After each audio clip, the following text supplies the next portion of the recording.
La llamada generación del 80 estaba integrada por hombres de élite, conservadores, terratenientes, que utilizaban el fraude para continuar en el poder. Es decir, ya se sabía quién era elegido antes de la votación. El voto era voluntario, no era secreto y solo para hombres argentinos. El uso del fraude electoral era moneda corriente y estaba facilitado por el sistema de voto cantado, la inexistencia de padrones oficiales y el ejercicio de la intimidación y la violencia. El voto doble, la repetición del voto, la compra de sufragios y hasta votaban por los muertos. Durante la presidencia de Roque Sáenz Peña, en 1912, se sancionó la ley Sáenz Peña, concretando así la reforma electoral. Con esta reforma, el voto pasó a ser secreto, obligatorio y universal masculino. Además, se incorporó el empadronamiento, que consistía en la elaboración de una lista oficial de electores, teniendo en cuenta a todos los hombres que habían realizado el servicio militar obligatorio. Se incorporaron así los hijos de inmigrantes y la clase media. Los conservadores pensaron que iban a ganar, pero en 1916 ganó un radical, Hipólito Yrigoyen, primer presidente elegido después de la sanción de esta ley. El líder del radicalismo favoreció la creación del primer movimiento de masas con participación electoral. Marcó el fin del régimen oligárquico y realizó la primera intervención estatal a favor de los trabajadores en un conflicto con la patronal. La crisis económica mundial de 1929 acrecentó el poder de la oposición. Muchas personas exigían la renuncia del presidente porque les parecía incapaz de resolver los problemas del país y creían que era necesario sacarlo de su cargo por la fuerza para establecer un nuevo gobierno. El 6 de septiembre de 1930 hubo un levantamiento militar encabezado por el general José Félix Uriburu, quien desplazó al gobierno democrático de Yrigoyen. Este fue el primer golpe de Estado en la República Argentina. Inauguró un periodo de 13 años en el que ocuparon la presidencia gracias al fraude electoral. Este periodo de restauración del orden conservador estuvo marcado por la corrupción y el fraude patriótico. El 4 de junio de 1943, el general Arturo Rawson encabezó un golpe de Estado que derrocó a Ramón Castillo y puso fin a la década infame. En ese mismo año comenzó a tener notoriedad la figura del general Juan Domingo Perón, que en 1946 ganó las elecciones presidenciales gracias al apoyo de los trabajadores a los que benefició y brindó tantos derechos.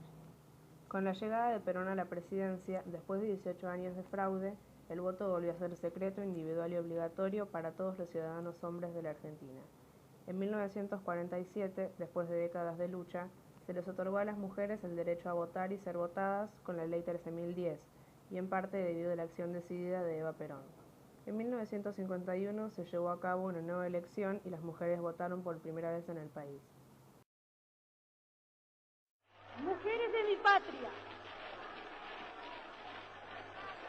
recibo en este instante de manos del Gobierno de la Nación la ley que consagra nuestros derechos cívicos y la recibo ante vosotras con la certeza de que lo hago en nombre y representación de todas las mujeres argentinas, sintiendo jubilosamente que me tiemblan las manos al contacto del laurel que proclama la victoria. Aquí está, hermanas mías, resumida en la letra apretada de pocos artículos, una historia larga de luchas, tropiezos y esperanzas. Por eso hay en ella crispaciones de indignación, sombras de acasos amenazadores, pero también alegre despertar de auroras triunfales. Y esto último que traduce la victoria de la mujer sobre las incomprensiones, las negaciones y los intereses creados de las castas repudiadas por nuestro despertar nacional.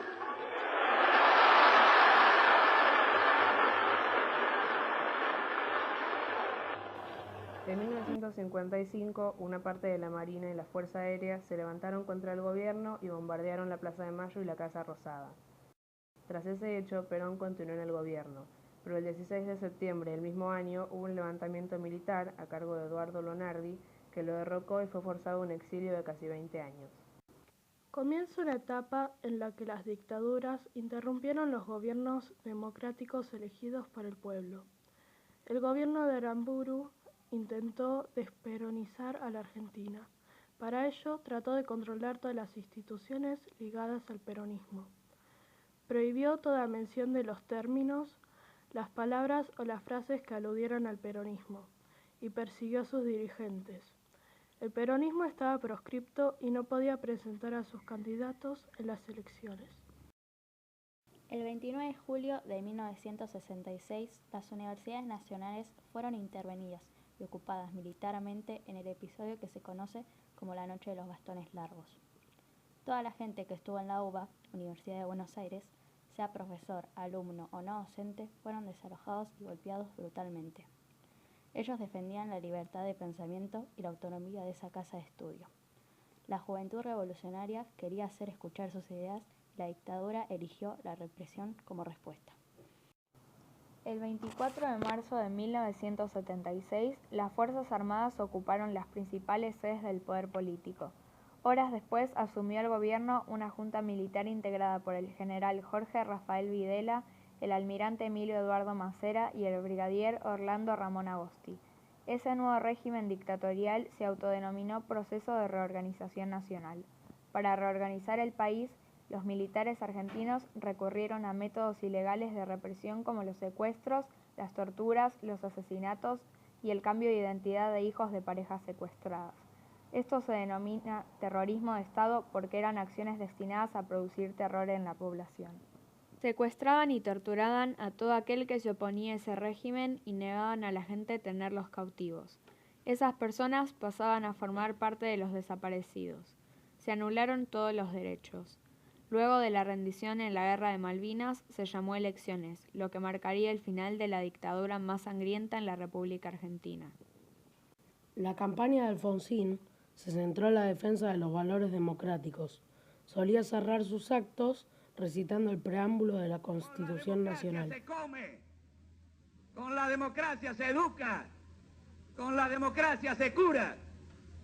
No necesitamos nada más que nos dejen de mandonear, que nos dejen de manejar la patria financiera, que nos dejen de manejar minorías agresivas, totalitarias, inescrupulosas, que por falta de votos buscan las botas para manejar al pueblo argentino.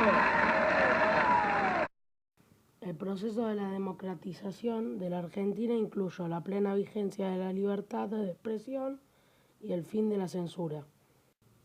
En 2009 se realizó una reforma electoral. Se establecieron las PASO, primarias abiertas, simultáneas y obligatorias, en las que se elige a quienes representarán a cada partido en la elección general. Se elaboraron padrones mixtos, por lo tanto, hombres como mujeres votan en la misma mesa. Además, se sancionó la ley por la cual los jóvenes entre 16 y 18 años, si quieren, pueden votar. Luego de 32 años ininterrumpidos de democracia, el periodo más largo de la historia, pudimos ver cómo evolucionó el voto y cómo se fueron incorporando cada vez más grupos sociales para que realmente sea universal. Valoremos y defendamos nuestro rol como ciudadanos.